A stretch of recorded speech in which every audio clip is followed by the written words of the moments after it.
হে তরুণিয়া নওজোয়ান জামাকেরা, হে আমার মুরব্বিরা, বাবারা শুনে রেখে দিন বাবা, বাবারা জেনে রেখে দিন বাবা, জীবনে একবার কলেমা পড়া হলো ফরজ, আর কলেমার অর্থের উপরে মৃত্যু পর্যন্ত বিশ্বাস স্থাপন করা হলো ফরজে দাঈম। কেন ফরজ কয় প্রকার বলেছিলেন? কথা কয় প্রকার বলেছিলাম? 4 প্রকার।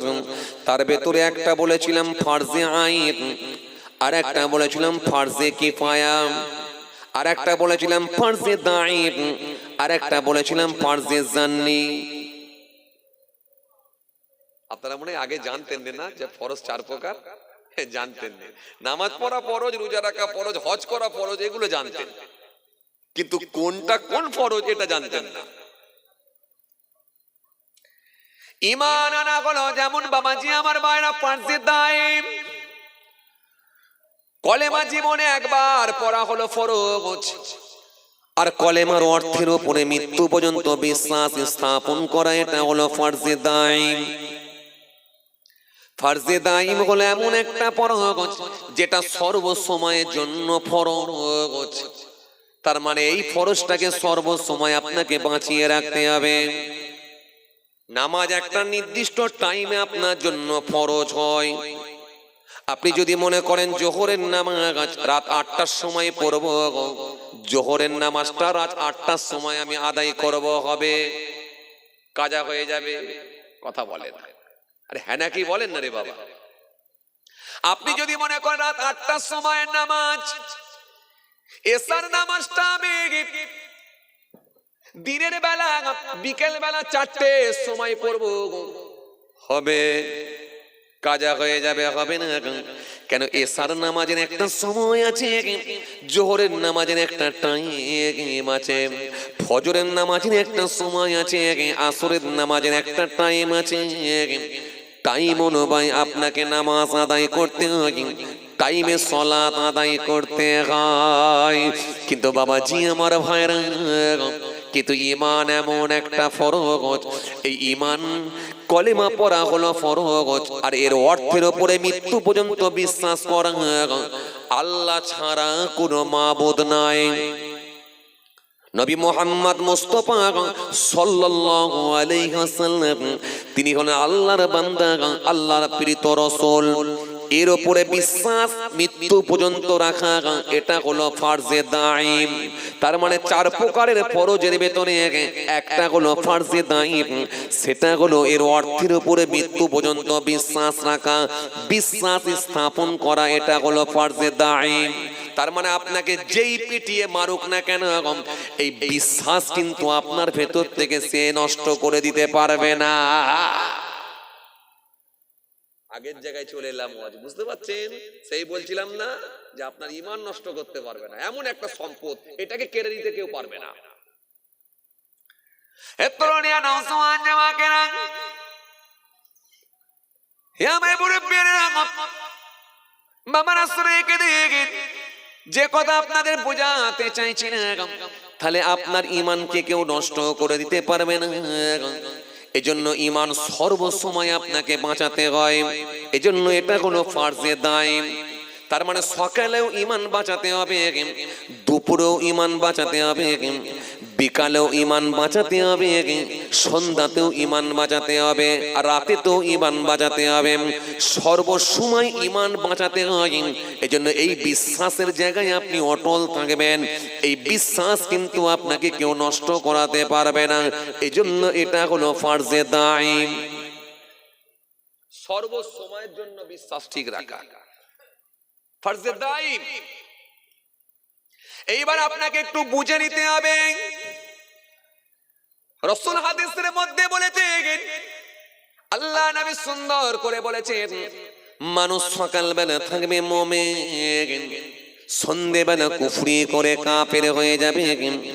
সন্ধ্যেবেলা থাকবে মুমিন, সকাল বেলায় কুফরি করে কাফের হয়ে যাবে, এরা নিজেরা জানবে না যে কাফের হয়ে বসে আছি। তার মানে মুখ দ্বারা এমন কথা হয়ে যাবে, কুফরি কথা, ইমান নষ্ট হবে, কাফের হয়ে যাবে। তার মানে কাজের দ্বারা এমন কাজ করে দেবে, কুফরি কাজ কিংবা শিরকি কাজ ইবাদ নষ্ট করে ফেলবে, কিংবা বাবাজি আকীদাগত দিক দিয়ে এমন বিশ্বাস করে ফেলবে যাতে করে সে ইমান নষ্ট করে ফেলবে। এজন্য শিরক হলো দুই প্রকার, একটা হলো শিরকি আকবার আর একটা হলো শিরকি আসগার। শিরকি আকবরের আবার অনেক ভাগ আছে বাবাজি। একটা কি, একটা হলো ভাষাগত দিক দিয়ে শিরিক, দ্বিতীয় নম্বরে কি আকীদাগত দিক দিয়ে শিরিক, তিন নম্বরে কি কর্মগত দিক দিয়ে শিরিক। কাজের দ্বারাতে শিরিক হয়ে যেতে পারে, ভাষাগত দিক দিয়ে শিরিক হয়ে যেতে পারে, আর আকীদাগত দিক দিয়েও শিরিক হয়ে যেতে পারে। আপনি মনে হয় এত ডিটেলসটা বুঝতে পারছেন না, আপনাকে আমি একটা মিসাল দিই তাহলে খুব ভালো বুঝবেন কেমন করে ঈমান নষ্ট হয়ে যায়। এই জন্য এমন সম্পদ, এটাকে আপনাকে বাঁচাতে হবে। ভাষাগত দিক দিয়ে শিরিক হতে পারে, আকীদাগত দিক দিয়ে শিরিক হতে পারে, কর্মগত দিক দিয়ে শিরিক হতে পারে। আপনার কাজের দ্বারাতে ঈমান চলে যেতে পারে, আপনার ভাষার দ্বারা ঈমান চলে যেতে পারে। এমন কথা মুখ দিয়ে বলেছেন ঈমান চলে গেল। আর আকীদাগত দিক দিয়ে বিশ্বাসের জায়গায় আপনি এমন কথা বলে ফেললেন, ঈমান চলে যেতে পারে, ঈমান চলে যেতে পারে। এখানে আপনাকে একটুখানি আমি যদি একটা ছোট্ট ওয়াকিয়া টেনে আনি, আপনার ভালো বুঝতে সুবিধা হবে। জগৎ এই কি বলে বিখ্যাত একজন আল্লাহর ওলি, যার নাম হলো হযরতে বায়জিদ বুস্তামি রহমাতুল্লাহ আলাইহি। নাম শুনেছেন আপনারা? বায়জিদ বুস্তামি রহমাতুল্লাহ আলাইহির নাম শুনেছেন আপনারা? যিনি মায়ের দোয়ায় আল্লাহর ওলি হয়েছিলেন, শুনেননি? একদিন বলেছিলেন, বাবা বায়জিদ আমাকে একটু পানি খাওয়াও। এ ওয়াজ শোনেননি? হযরত বায়জিদ বুস্তামি রহমাতুল্লাহ আলাইহি পানি নিয়ে এসে মাথার কাছে দাঁড়িয়েছিলেন। কেন? মা ঘুমিয়ে পড়েছে, তুলে মাকে আর কষ্ট দেবো না, পানি নিয়ে এসে দাঁড়াচ্ছে, ঘুম ভাঙলে খাবে। মা অনেক সময় পরে যখন ঘুম থেকে উঠেছেন, উঠে দেখলেন আমার মাথার সামনে পানি নিয়ে দাঁড়িয়ে আছেন। মায়ের মনটা বড় খুশি হয়ে গেল, আমাকে ভালোবাসে ছেলেটা, আমার সন্তান আমাকে ভালোবাসে। আল্লাহর দরবারে দোয়া চেয়েছেন, আল্লাহ আল্লাহ আপনি আমার ছেলেকে ওলি বানিয়ে দেন, সুলতানুল আরিফিন বানিয়ে দেন। আল্লাহর দরবারে কবুল হয়ে গিয়েছিল দোয়াটা। এই বায়জিদ বুস্তামি রহমাতুল্লাহ আলাইহি, তিনাকে আল্লাহ জিজ্ঞাসা করছেন, বাবা বলো বায়জিদ বুস্তামি, তুমি আমার জন্য কি নিয়ে এসেছো? বলো বায়জিদ কি নিয়ে এসেছো? কে বলছে? আল্লাহ। বায়জিদ বুস্তামি রহমাতুল্লাহ আলাইহি সেই সময় বলে, আল্লাহ আপনি তো অসীম ক্ষমতার মালিক, আপনার জন্য আমি কি নিয়ে আসবো? আপনার জন্য আমি কিচ্ছু আনতে পারিনি, কিচ্ছু আনতে পারিনি, বাট তবে এটা বলতে পারি আল্লাহ শিরিক কিন্তু আমি করিনি। কথা শুনছেন কি বলছি? শিরিক কিন্তু আমি করিনি। আল্লাহ বলছে সেটাও করেছো। বায়জিদ বুস্তামি রহমাতুল্লাহ, আল্লাহ আমি করিনি, আর আপনি বলছেন করেছো। এখন আপনার কথার উপরে তো আমি কথা বলতে পারি না, চরম বিয়াদবি হবে। আল্লাহ যদি করে থাকি তাহলে আল্লাহ আপনার কাঠগড়ায় তাহলে আমি আটকে গেলাম, বন্দী হয়ে গেলাম। আল্লাহ আপনি না ক্ষমা করলে নিশ্চিত ভাবে আমি ধরা খেয়ে গেলাম। তবে আমার তো স্মরণে ছিল না, যদি করে থাকি তাহলে চরম অন্যায় করেছি আল্লাহ। আল্লাহ বলছেন, বায়জিদ তোমার কি মনে নাই সেই দিনের কথা? আমি তোমাকে স্মরণ করাবো বায়জিদ, আল্লাহ একটু যদি স্মরণ করিয়ে দেন। বায়জিদ তোমার মনে নাই একদিন রাত্রিরে খানা খাওয়ার পরে তুমি দুধ খেয়েছিলে, গাভীর দুধ, গরুর দুধ খেয়েছে। দুধ খাওয়ার পর হঠাৎ করে তোমার পেট খারাপ হলো, মানে টয়লেট শুরু হলো। কথা বলে না। আপনাদের এলাকায় কোনোদিন হয়নি মনে হয় কারণ, নাকি? ঘন ঘন টয়লেট হয়, এরকম হয় মাঝে মধ্যে, হয় না? হয় না মাঝে মাঝে পেট খারাপ? এই টয়লেটে যাচ্ছে আবার আসছে, এই টয়লেটে যাচ্ছে আবার আসছে, হাতের পানি শুকায়নি তার আগে আবার টয়লেট। এরকম ঘটনা ঘটে কি ঘটেনি? হ্যাঁ, অস্বীকার করার কোনো জায়গা নেই। এই সিস্টেম আল্লাহ করে দিয়েছে।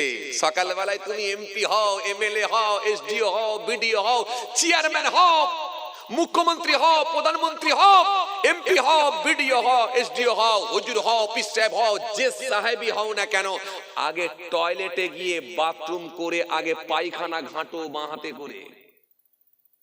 তোমার নাককে আমি আল্লাহ ভেঙে দিয়েছি, তোর অহংকার কিসের? তুই যেই চেয়ারে বসে আছিস এই চেয়ারকে বিরাট মূল্যবান চেয়ার মনে করিস। তিনখানা পিএ তোর লাগানো আছে, তিনটে পিএর পারমিশন নিয়ে তোমার কাছে এসে কথা বলতে হয়, কিন্তু সকালে আমি তোমাকে পায়খানা ঘাঁটিয়ে তবে বসাবো। কথা বলছেন না কেন? অস্বীকারের কোন জায়গা? অস্বীকারের কোন জায়গা? এই অস্বীকারের কোন জায়গা নাই। সকালবেলা তোমাকে পায়খানা ঘাঁটিয়ে তবে চেয়ারে বসাবো, তার আগে আমি তোমাকে বসতে দেবো না চেয়ারে। তুমি যত বড় এমএলএ হও, যত বড় এমপি হও, যত বড় হাজী সাহেব হও, যত বড় সুফি সাহেব হও, যত বড় তুমি পীর সাহেব হও না কেন, পায়খানা ঘাঁটিয়ে তবে তোমার জায়গায় বসাবো, চেয়ারে বসাবো, তার আগে নয়। তোমাকে আমি বুঝিয়ে দিচ্ছি তোমার ভেতরে কোনো অহমিকা করলে চলবে না। অহংকার কিসের? তাকাব্বুর কিসের? ভেঙে গুঁড়ো করে দিয়েছি আমি আল্লাহ। এই জন্য বলছি খবরদার, তোমার অহমিকা রাখবো না বলে আগে তোমাকে পায়খানা ঘাটাচ্ছি। পায়খানা বোঝেন তো নাকি না? লোকে রাস্তা দিয়ে গেলে নাক সেটকায়। রাস্তার ধারে যদি কেউ পায়খানা করে দিয়ে চলে যায়, কোন মাঠের ধারে যদি পায়খানা করে দিয়ে যায়, ইস লোকগুলো কি নোংরা, লোকগুলো কি বাজে, নাক ছিটকে আর থো থো করে, নাক ছিটকে মুখ ঘুরিয়ে যায়।